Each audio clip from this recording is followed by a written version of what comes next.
Ito ang programang In. Ikaw naman. Isko at Iska, ikaw naman ang pakikinggan.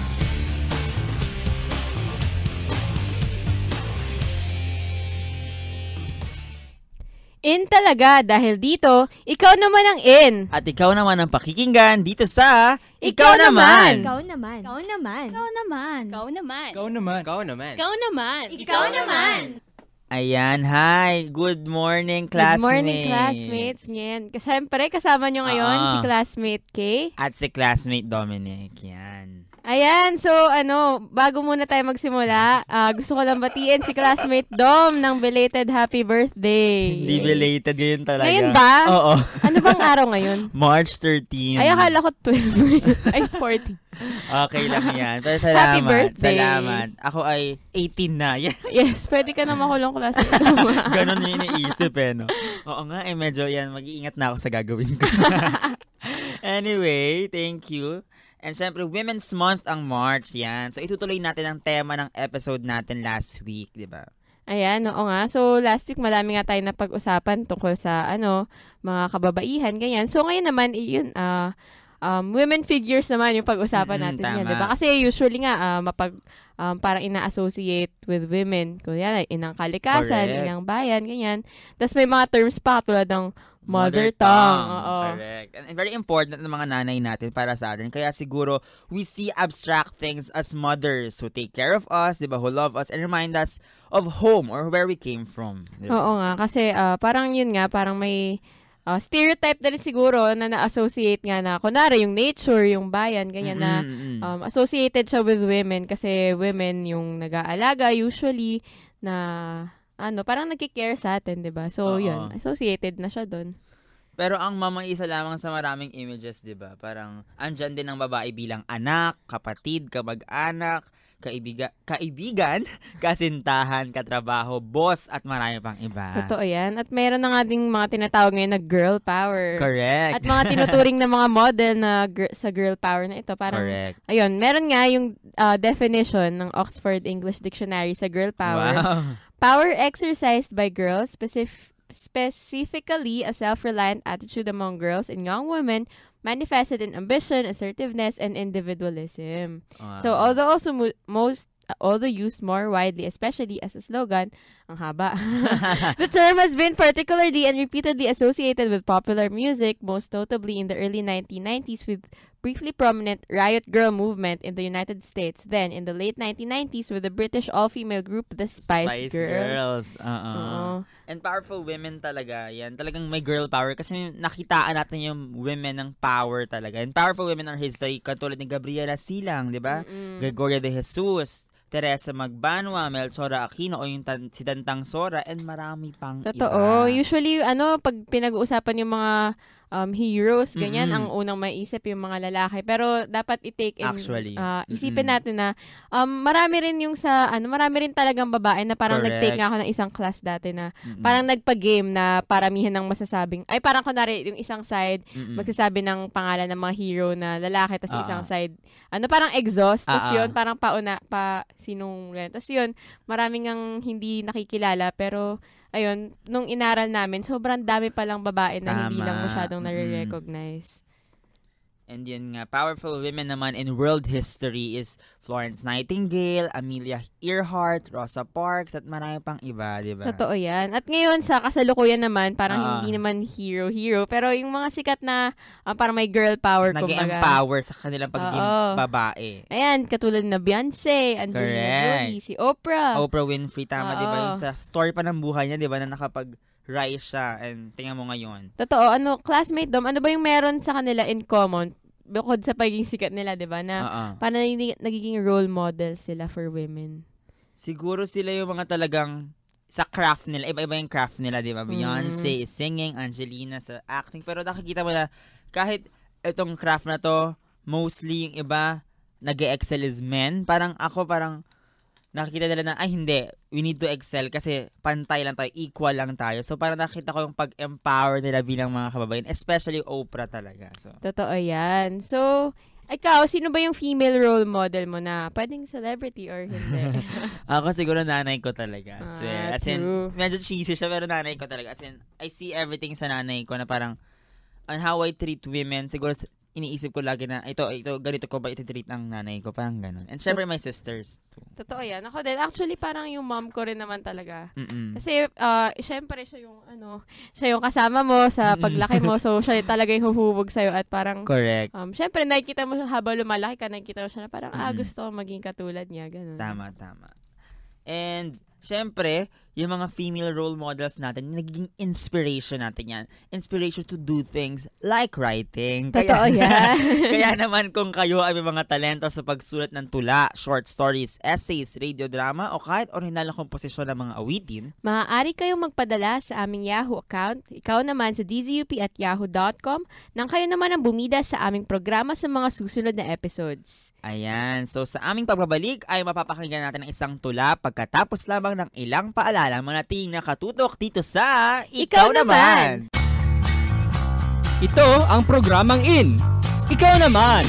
Isko at Iska, ikaw naman ang pakikinggan.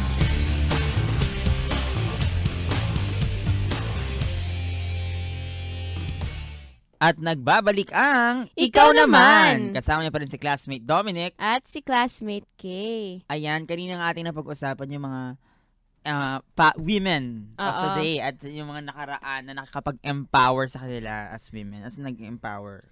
Totoo yan. At parang nag-enumerate din tayo ng iba't ibang pangalan, di ba? From the past, mula sa Philippine history, ganyan. Correct. At syempre, hindi lang doon, pati yung world history din. At yung syempre, yung ngayon, yung mga sikat ngayon na nag-empower talaga sa mga kababaihan. And sabi na nga natin, di ba, nanay natin. Siguro naman sa lahat, pag natanong mo, di ba, parang nanay mo. Kasi syempre, siya yung nag-bear sa'yo, di ba? Yun yung una, yung sakit ng panganganak sa'yo. Totoo. Pangalawa yun nga, yung pag-aalaga sa'yo na hanggang ngayon, hindi siya nagsasawang mahalin ka at alagaan ka kahit malaki ka na. Totoo yan. Kaya nga, yung parang nabanggit ko yata to last week, yung sinasabi na yung mga kababaihan daw parang hindi malakas. Parang hello, try nyo mga anak, di ba? Swear, totoo. Yun parang, ina-imagine ko na parang wow, di ba? Totoo, kaya parang doon pa lang, parang karapat-dapat na correct. Bigyan ng praise yung ating mga correct. nanay. Parang Mother's Day ngayon. Mother's Day pala, hindi pala, pero Women's Month. Women's Month. Syempre. So kahit hindi lang mga correct. nanay, lahat ng kababaihan ngayon, di ba? Ayan. So ngayon naman ay mapapakinggan natin ng isang tula. Correct. Ito ay isinulat ni classmate Ryan Chua Lifong at ang title nito ay Ang Anak Kong Babae.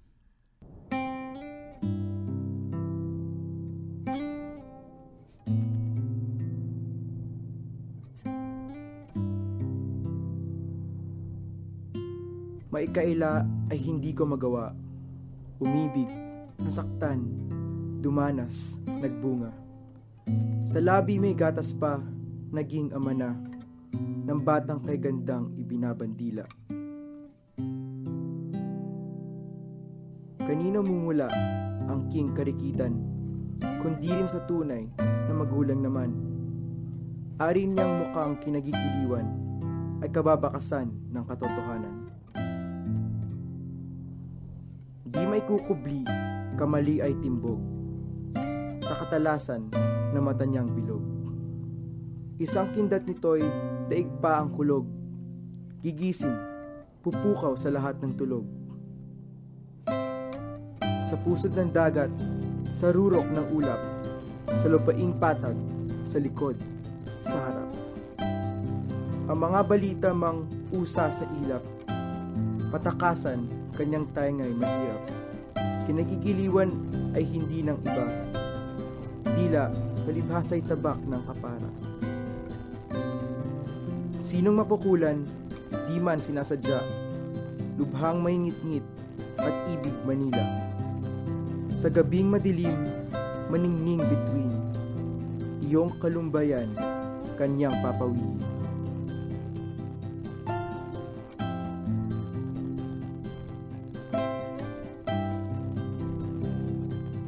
Tabak nitong dilang ika'y tatadtarin, tabak din tong puso mo'y paantingin. Matapos sa mukha niyang mabighani mamangha sa ngiting walang kinukubli. Titignan naman ng walang hunus dili ang pangangatawan ng itinatanggi. Ulo hanggang paa, pakailang ulit, mamasdan sapagkat ubod ng dikit.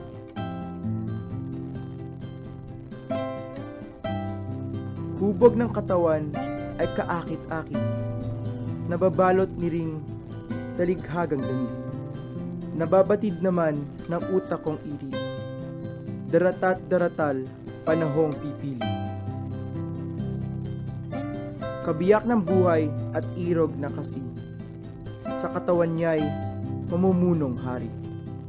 Matapos ikasal, tumungga ng alak, uhubda ng damit, at lihim na hawak.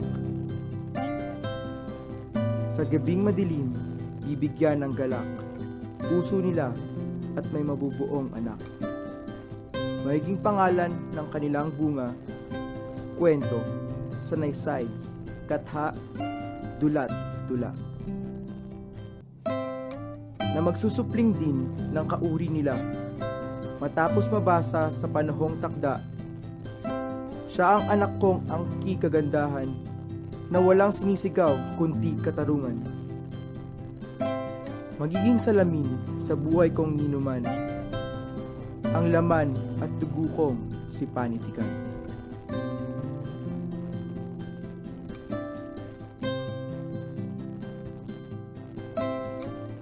Ang anak kong babae, ni Ryan Chua Lifong.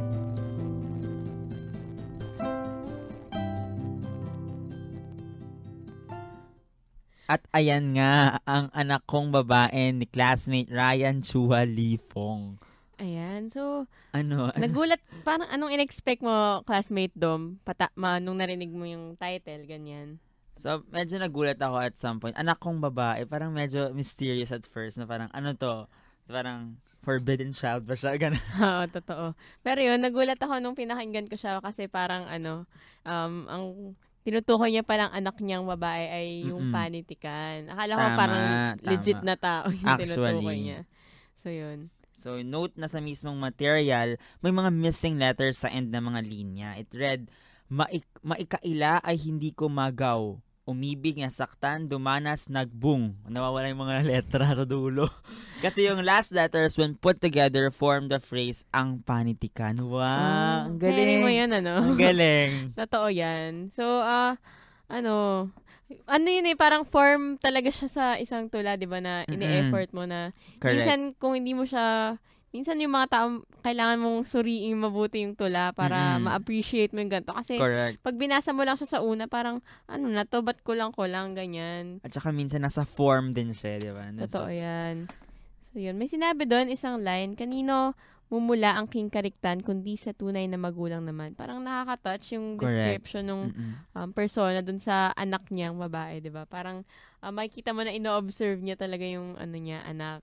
His little girl. And sabi pa sa isang linya, matapos sa mukha niya ay maipabighani, mamanghasang ngiting walang kinukubli. Sa next part, ikinuwento ng persona yung eventual courtship, di ba? Yung wedding at honeymoon ng anak niya. Interesting kasi he's talking about his own little girl, di ba? Totoo yan, na makikita mo talaga yung parang yung pagsubaybay niya dun sa anak niya from maliit hanggang sa ayan na, malaki na, magpapakasal na siya. Parang, Actually, masakit din parang sa mga magulang, di ba? Yung parang, aalis na sila sa bahay, parang gano'n. Totoo yan. Ayun, sabi din sa isa pang line, puso nila at may mabubuong anak, magiging pangalan ng kanilang bunga, kwento, sanaysay, katha, dulat-tula na magsusupling din ng kauri nila matapos mabasa sa panahong takda. Parang yung dito mo na makikita na hindi na pala talaga yung anak yung, hindi na talaga tao yung tinutukoy niyang anak doon, kundi yung panitikan na itself. Sabi pa sa isang line, siya ang anak kong angki kagandahan na walang sinisigaw kundi katarungan. Magiging salamin sa buhay ni Numan ang laman at dugo kong si panitikan. Ayan. Totoo yan. Parang Inception kasi, di ba? Yung the persona talked about literature sa isang piece of literature, di ba? Literaption, ano na, kung ano mang itawag nyo doon. tas gumamit siya ng device na personification, di ba? Totoo yan. So, yung creator siguro, ay yung mga manlilikha, parang nararamdaman nila, yung mga nilikha nila ay mga baby o anak nila. So, parang it makes sense na ikukumpara siguro yung anak sa isang panitikan. Yun, katulad na lang yung mga painting mo, yung masterpiece mo, turing mo sa kanila anak. So, ganun din yung masterpiece mo na mga sinulat mong tula, mga kwento, ganyan. And yung anak na babae o panitika, nakita natin siya as a creation, di ba? A daughter. Tapos later on, she became her own person. Alam ng persona o yung tatay na she is now something bigger than him, di ba? Totoo na hindi lang siya anak o asawa o nanay, pero something more than that. At nakakalikha din siya ng mga sarili niyang bagay katulad ng mga tula at dula. Sa mismong simula pa lang, di ba, nung tula, kita mo na yung fondness ng persona para sa anak niyang ang panitikan. Kasi pinagmamasdan niya, di ba, yung sabi nga natin. Tapos natutuwa yung ibang tao sa physical na ng anak niya. Totoo, kasi parang yun nga, yung speaking of physical structure ng anak niya, parang tayo din kanina natuwa tayo na ang galing na may kakaibang structure tong tula na to. So parang ganun din siguro siya sa, parang pag may naka-appreciate ng work mo, parang, anak ko yan. Parang gano'n. Proud ka, di ba? And what struck me about this poem was yung devices na ginamit, di ba? A girl as a piece of art, yun nga yung personification, and literature as something bigger than a mere creation. Isang babae, isang living being, di ba? Totoo yan. At yun, syempre, speaking of na ito, literature and everything else, yung mga structure ng mga tula, ganyan. Syempre, gamitin na natin itong mga gantong feels natin para lumikha ng ating sariling mga anak na panitikan. Yes, kaya kung kayo ay may mga talento sa pagsulat ng tula, short stories, essays, radio drama, o kahit mga original na komposisyon ng mga awitin, maaari kayo magpadala sa aming Yahoo account, ikaw naman sa dzup@yahoo.com, nang kayo naman ang bumida sa aming programa sa mga susunod na episode. Wag nating kalimutang sumagot sa ating In the Spotlight question of the week na sino ang iniidolo mong babae at bakit? Yan. So sa aming pagbabalik ay mapapakinggan natin ng isa namang kanta tungkol sa babae. Yes. Tutok lang, classmates, dahil sa pagbabalik ng ikaw naman, yun nga, magpapakinggan natin isang kanta at tumutok lang matapos ang ilang mga paalala. Ito ang programang In. Ikaw naman. Isko at Iska, ikaw naman ang pakikinggan.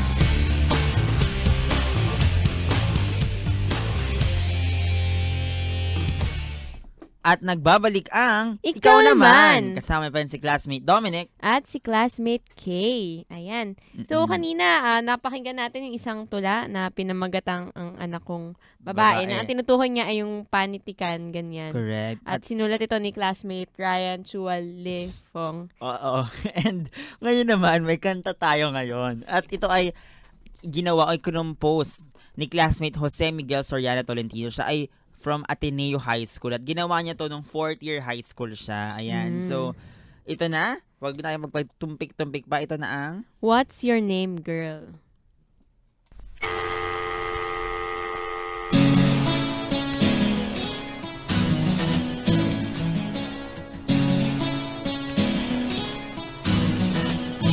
Let's go.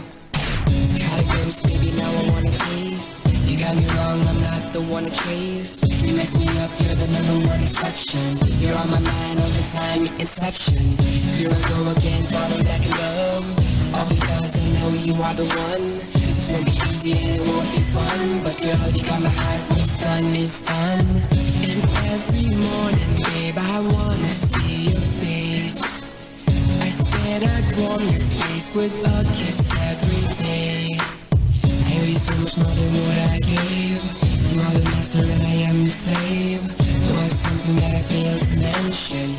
It all started with just one question. What's your name, girl? What's your name, girl?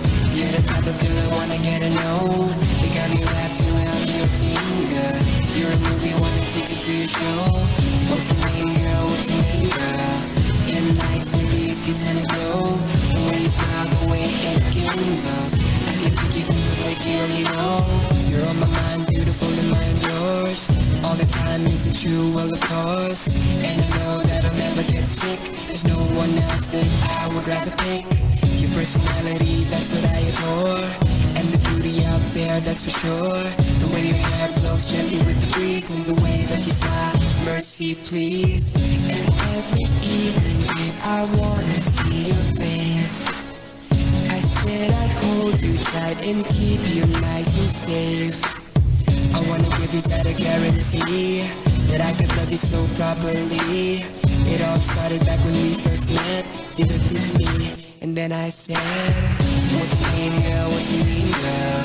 You're the type of girl I wanna get to know. You got me wrapped around your finger. You're a movie, wanna take you to your show. What's your name, girl? What's your name, girl? And the nights like these, you tend to glow. The way you smile, the way it kindles. I can take you to the place you only know. Don't let me go, don't let me go, oh no.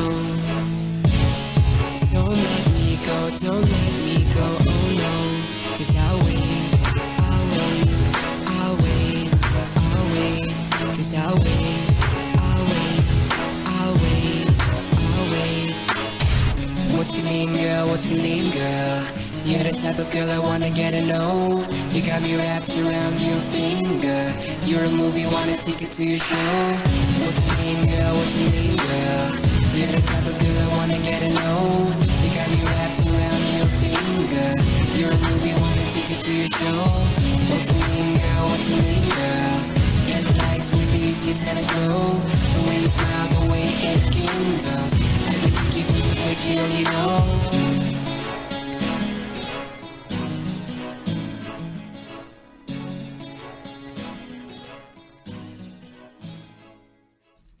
Ayan, yan ang kanta ni classmate Jose Miguel Soriano Tolentino na. What's your name, girl? Okay, for a moment, kala ko FM station tayo.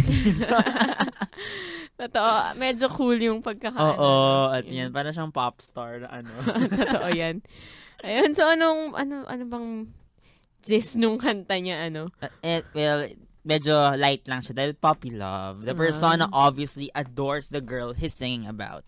Oo, totoo. Tapos parang, ang light niya nga pakinggan, no? Kaya parang tama. FM na FM yung At parang kudos to the artist kasi parang full band ba ito? Or Oo nga eh. kompleto, Talagang- no? Hindi siya yung usual na fini-feature natin na Correct. acoustic, guitar Oo, lang, tama. ganyan. Iba nga live ba ginagawa dito. Sana ginawa niya live.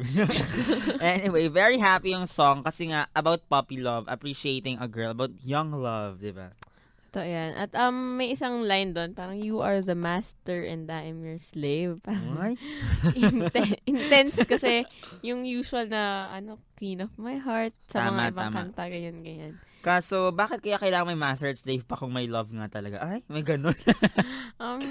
Ewan natin kung love na ba talaga to kasi nabanggit nga kanina na Oo. puppy love naman. Pero depende ganyan. naman kasi yan sa inyo, di ba? Totoo yan. At syempre yung line na, what's your name, girl? What's your name, girl? Yun talaga. Ito yung naging door to the world that is their relationship, di ba? Oo, kasi parang mas gusto makilala nung person na yung girl kasi nga parang hindi sana girl man lang yung tawag para may Oo nga pangalan. May pangalan Parang- naman siya, di ba? Parang ano lang, lingo. Girl. Hey, girl! Anong pangalan mo, girl? Tao kasi yun with an identity and personality. And the persona wants to get to know all of that. Di ba? Totoo yan. Kasi parang with the name, parang may history din minsan yung name natin na kaangkop niya yung personality nung tao mismo. So parang Correct. getting to know a name is parang the start of getting to know that person, di ba?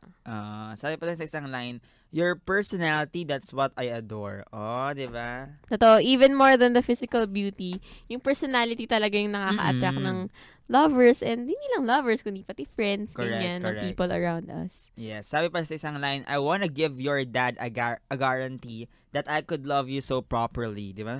May mga rhyming yun, di ba? Totoo, parang related tuloy siya dun sa last previous material natin na Correct, ang anak correct. kong babae. Kasi yung babae, precious yan, di ba? And hindi lang dahil princess siya ng dad niya, kundi dahil anak siya na mahal siya nung magulang niya, di ba? Correct. And syempre dun sa isang line na, cause I'll wait. It seems like puppy love, pero but the person is mature enough na malaman na minsan kailangan mag-antay or mag-abang, di ba? Abangers mode.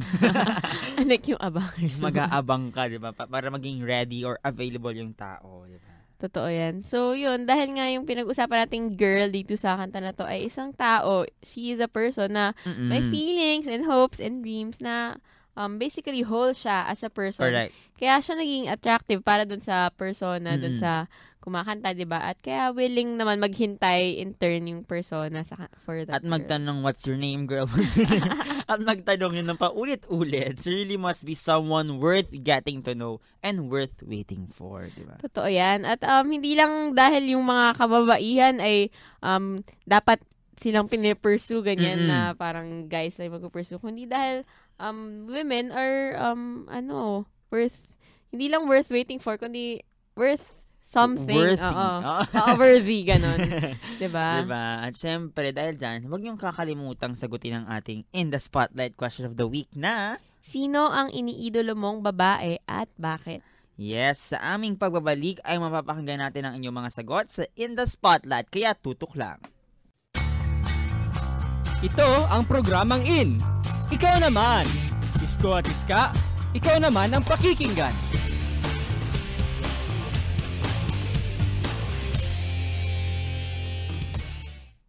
Welcome back mga classmates. Kayo pa rin ay nakikinig sa Ikaw Naman. Kung saan kayo ang bida at pakikinggan. Kasama niyo pa rin si classmate Dominic. At si classmate Kay. Yes. Diba? Kanina nga ating napag-usapan yung kanta ni classmate Jose Tolentino. Diba? Yung What's your name, girl? What's your name, girl? Kaka-LSS talaga. Totoo. Ayan. Tapos, Last song syndrome yun, guys, ng LSS. It means na parang yung huling kantang pinlay sa inyo is tumatatak sa utak nyo at nagre-recall. Minsan for the whole day or actually, for the whole week. minsan. Sobrang lala. Oo. So, what's your name, girl? What's your name, girl? Ayan. So, yun nga, kanina napag-usapan natin, bilang yung mga babae na kailangan bigyan ng worth. Correct. Ganyan. So, parang ngayon naman, ito na ang ating In the Spotlight. In the Spotlight.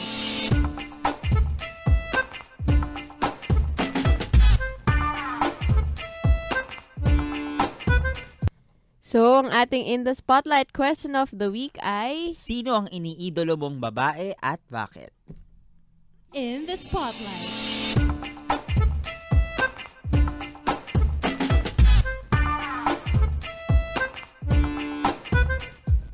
Sabi ni classmate Janina at Denise Toralba, 2. 1. My mom for obvious reasons. 2. Henzel Gapay, blogger and model, among other things. She's one of the nicest, strongest, most dedicated ladies out there, and she's really down to earth. Yan. Sino? Kilala mo ba si Henzel Gapay? Hindi ko kilala si Henzel Gapay, pero feeling ko sobrang tiwala to si classmate Janina, no? Kasi, syempre may mga personal idols tayo aside from our parents, diba? Yan yung mga nagpakita na talagang, ay, parang may mga times na, ay, gusto ko maging katulad niya, mga ganong time. Yun yung mga idol natin, diba? Totoo yan. At yun, syempre, binanggit niya rin yung kanyang mom, di ba? For obvious reasons nga. Tama. And everybody knows that naman. In the Spotlight.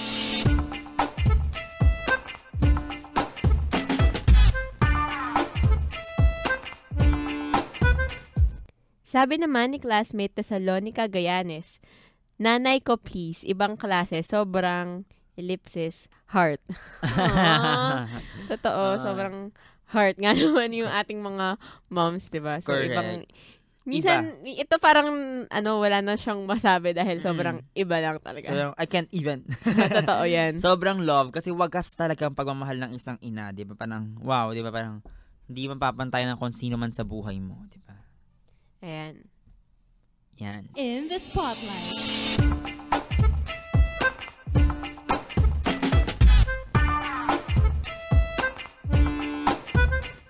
Sabi man ni classmate Thompson Go, my mom because she's the best at being the best. Tas heart.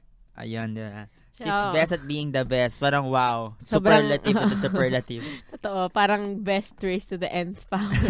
Correct. At totoo naman talaga na kanina pa natin parang minabanggit. Sabi ko na nga ba Mother's Day special. Totoo yan. Yeah, syempre naman kasi pag pinag-uusapan about women, di ba parang talagang yan ang unang tatatak sa atin. In the Spotlight.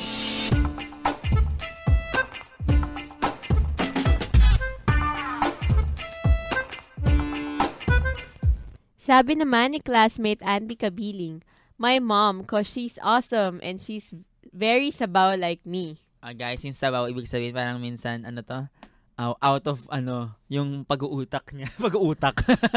Sabaw, Sabaw. How do you define it ba, classmate? Sabaw? State Sabaw. of mind.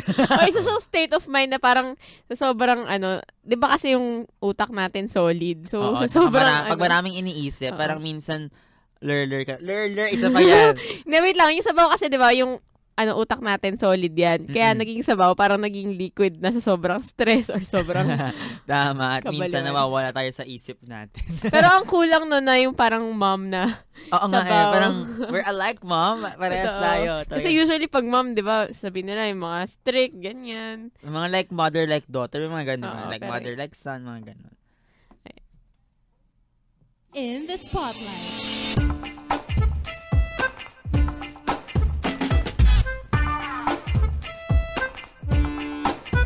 Sabi ni classmate Christine Jasalva, aside from my mom, I believe that every woman is worthy of being idolized because we all know that our everyday struggles are not as easy as it seems.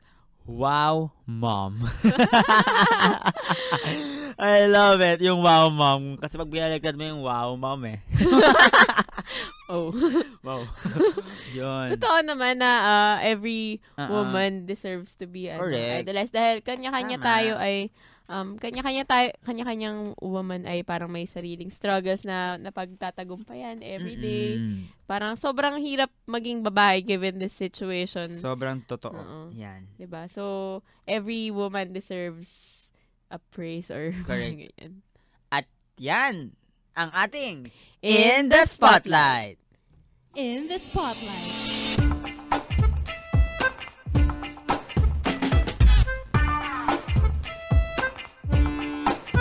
At merong pahabol na answer. Yes, gusto ko talaga yung ating mga classmates na may mga pahabol na answer. Ayan, Si classmate, pahabol ni classmate Leila Miriam. ayan. Basahin mo, classmate Kim. Ayan, si Lupita Nyong'o dahil, haha, ang ganda ng speech niya nung Oscars. Sobrang naiiyak ako noon. True, Lupita. Sobrang, ang galing niya kasi dun sa, guys, yung kanyang movie sa Oscars at yung 12 Years a Slave, di ba? At nanalong Best Picture din yon. Ang ganda nun. Panoorin po natin. Totoo, at maganda rin yung sinabi niya sa speech niya na parang tungkol siya sa beauty ng babae na hindi lang Correct. siya outside talaga na beauty, Mm-mm. kundi mas mahalaga yung personality nga nung babae. The way she said it, parang sobrang tagos mula sa puso, di ba? Totoo yan. Ayan. And ikaw naman, classmate Dom, sino ang iniidolo mong babae at bakit? Kanina na answer natin. Pero syempre, uulitin ko. Kasi Mother's Day special. Syempre yung aking ina. Syempre, ang dakilang ina ko. Bakit? Bakit? Kasi syempre, wala. Doon ko nakita talaga na yung love is talagang totoo, divine. Yes, Mhm. divine. And syempre, ethereal. Yes, ano yun? Syempre, kasi syempre, nanay natin yan. And siguro naman kahit sinong tao na pinalaki ng kanyang ina masasabing iniidolo niya na babae yung kanyang ina. So, ano pa ba yun? Sige. Ayun. So, ako naman, syempre, nasasabi ko na rin kanina na yung Tama. aking nanay. Pero, nag-iisip ako kanina parang kasi syempre, paulit-ulit na yung mom ko yun. Mm-mm. Tapos, ang unang, hindi necessary na na-idolize, pero somehow, parang mataas yung tingin ko sa kanya. Kilala mo ba si classmate Maricon? Oo, yun. si classic So, parang Maricon. sobrang, si Maricon Montajes, sobrang, basta sobrang galing niya lang na isa din siyang babae tapos ang dami niyang napagdaanan in life tapos hindi siya nag-give up na kahit nakakulong Correct. siya ngayon. Ang galing kasi nung parang pagpumunta ka doon, hindi mo makikita sa kanya na malungkot siya or ganyan na hindi siya nag-give up in life. Tapos ayun, tinutulungan niya pa yung iba niyang kapwa babae na nandun sa jail na gumagawa sila ng paper roses tapos binibenta nila. Ganyan. So parang very inspiring lang. So, yun. Yes. So, yan. Siyempre may mga sali-sali tayo iniidolo. Kaya, yan. So, yeah. Ayan. So, yun nga. At paulit-ulit naman nating binabanggit na lahat naman ng kababaihan talaga ay dapat i-idolize somehow dahil dahil gusto nating basagin yung kaisipan na mahina yung babae. Ganyan. Women are powerful. Women are strong. Diba? Tama. And equality for all. Yun talaga. Totoo yan. And syempre, meron tayong ipa-plug. Yes. The Mix Music Awards 2014 is happening very soon, and for the first time, they are going live. So on March 26th at 9 p.m., tune in to Mix for the live broadcast. And if you can't get to your TV on time, you can log on to mixph.com because the show will also be streamed live. It's the only music award show in the Philippines that you can watch live on TV and online, so you really can't miss it. There will be celebrity presenters, and of course, some of the best from the local music scene will be performing. Voting is still going on, so vote for your favorite nominated acts and music videos. You can vote via Mix's Facebook page, on Twitter, and of course on mixph.com. Voting ends March 23. For all the details on voting and how to win Mix-exclusive invites, just log on to mixph.com. And the Mix Music Awards 2014 Ayan, will be on March 26 at 9 p.m. live on Mix and mixph.com. Only from Mix. Your choice, your music. Yes. And syempre, may isa pa tayong ipa-plug from the UNESCO Club. Join us as we rise for women's empowerment and know how courage can change a girl's life in Rise Up, a talk on women's right to education and special screening of Girl Rising. Learn more about the situation of gender equality and education here in the Philippines and why it is important that we give women access to education. We will also be having a special screening of Girl Rising, a film by Academy Award-nominated director Richard E. Hobbins that showcases the story of 9 girls living in the developing world, ordinary girls who confront tremendous challenges and overcome nearly impossible odds to pursue their dreams. Prize-winning authors put the girls' remarkable stories into words and renowned actors give them voice. Pre-register now to avail of discounted ticket price. Pumunta lang kayo sa UNESCO Club Facebook page at makakita niyo yun. And this event is presented to you by UNESCO Club UP Diliman, UP Center for Women's Studies, JCI Manilena, Philippine Commission on Women, World Vision, Spark Philippines, KMQR events. Also brought to you by Mondenis Incorporation, King Louis Flowers and Plants Incorporated, in partnership with UP Subo Society. Supported by UP Buklod, ISIP, and DZUP Radio Circle, the only org that goes on air. True. And media partners, Rappler, WhenInManila.com, Circuit Magazine. Ayan, pumunta na tayo. Sobrang akma niya sa ating episode. Sa ating episode nitong for the past 2 weeks, diba? So, yun parang pag-usapan nga kung bakit kailangan ang kababaihan ay mabibigyan din ng ating right to education, diba? Correct. And wag nating kakalimutan, bukas, Student YO Universe, part ng Boses ng Estudyante Strip. Same time, ang 10 to 11 a.m. hatid sa inyo ng DZUP Radio Circle. The only org that goes on air. Yes. At syempre, parating na ang ating big event na hinihintay nating lahat. So, College Collision 7 Reactivate. Ito ay mangyayari sa March 16, 6 to 10 p.m. at 200 pesos lang ang ang inclusive of food. 7 college bands. Kasama dyan magpa-perform ang CC6 na nanalo. Ang Ashfire. At syempre, ang pinakahihintay nating lahat, ang Up Dharma Down. Oh my gosh, ito na talaga, lapit na. Kaya bili na kayo ng tickets. Punta lang kayo sa Facebook page ng DZUP Radio Circle. Makikita nyo din yung mga details. Or pwede text nyo ako, ganyan. Sa akin na kayo bumili ng ticket. Wow, i-text nyo siya. May mga numbers naman doon. Yes. Totoo yan. And, syempre, enroll na sa mga summer workshops na handog ng Philippine Educational Theater Association o PETA. Kabilang sa mga available workshops ang Children's Theater, Teen Theater, Theater Arts, Basic Acting, Advanced Acting at Creative Musical Theater. Magsisimula ito sa April 7 hanggang May 18, 2014. Para sa ibang detalye, tumawag lang sa 0906-556-4800 o 725-6244. Pwede ring mag-email sa petatheater@gmail.com. Yan. At meron pang isa, Kalinaw Cup UP Volleyball Club. Until, hanap mo ba'y bago? Inaanyayahan ng lahat na manood sa natatanging 3-on-3 grass volleyball tournament sa Pilipinas, ang Kalinaw Cup, a tournament for peace. Ang Kalinaw Cup ay isang pag-aatag para kay Nino Kalinaw, isang UP VC member na naging biktima ng frat violence 15 taon na ang nakakalipas. Panooring maglaro sa torneyong ito ang inyong mga paboritong UAAP players mula sa Ateneo, Adamson at marami pang iba. Ito ay libre at bukas sa lahat, kaya pumunta na sa UP Sunken Garden sa March 15 to 16. Hatid sa atin ng UP Volleyball Club sa pakikipagtulungan ng DZUP 1602. Kasali ka!